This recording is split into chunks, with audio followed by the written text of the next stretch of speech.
येऊ नाही, लेट येते ना ती.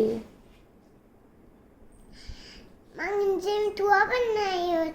तू पण घराच्या बाहेर निघू शकता. मग तू पण घराच्या बाहेर निघू मी पण. हा. आणि तू कुठे जाशील? चार्जिंग करे. जा मग. तुझ्याकडे आता नाही आला मी. जाते मी इकडे बाहेर घराच्या.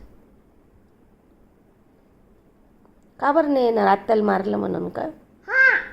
मग आत्या असं चुकीचं वागलेलं चालतं का? हा. एवढं लेट घरी येतं का कोणी? हो. कोण येतं? ती ती काची ताई पण मारते आणि घेऊन जाते तुला. कोणती? ती काची ताई आमच्या घराची. खालच्या घराची? हा. मारते आमच्या. ती? हा. का बरं मारते? आणि घेऊन पण जाते भूती बाबाकडे. बापरे. बघ आता पाहुणे